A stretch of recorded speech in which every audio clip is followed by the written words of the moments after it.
ప్రముఖ space tech startup Skyroot Aerospace CEO Pavan Kumar Chandana ఎక్స్లో ఓ ఎమోషనల్ పోస్ట్ పెట్టారు. విక్రమ్-1 కక్షలోకి చేరిన తర్వాత తన మొదటి కాల్ నాన్నకే వెళ్లిందని, అప్పుడు ఆయన ఏడుపు శబ్దం మాత్రమే వినిపించిందని పవన్ కుమార్ చెప్పుకొచ్చారు.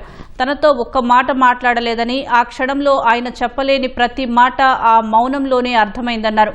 విక్రమ్-1 కక్షలోకి చేరినప్పుడు తన ఉద్వేగాలను వ్యక్తం చేయలేనని, కానీ తన నాన్న గురించి షేర్ చేసుకుంటుంటే మాత్రం కన్నీళ్లు ఆగటం లేదంటూ సీఈఓ పవన్ కుమార్ భావోద్వేగ పోస్టు పెట్టారు.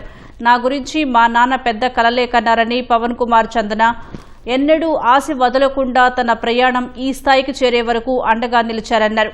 8వ తరగతి వరకు పాస్ మార్కులే వచ్చేవని, అలాంటి తాను ఐఐటీలో సీటు తెచ్చుకోవడం అదృష్టంగా భావిస్తున్నట్లు చెప్పారు. భారత తొలి ప్రైవేటు రాకెట్ కక్షలోకి చేరడం ఎంతో ఆనందం కలిగించిందన్నారు. ప్రపంచంలోనే ఈ ఘనత సాధించిన 3వ దేశంగా భారత్ నిలవడంలో భాగమవుతానని అనుకోలేదన్నారు.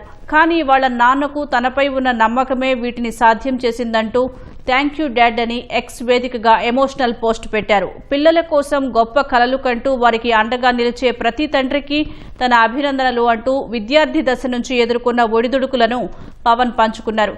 అలాగే తండ్రితో దిగిన ఫోటోను షేర్ చేశారు.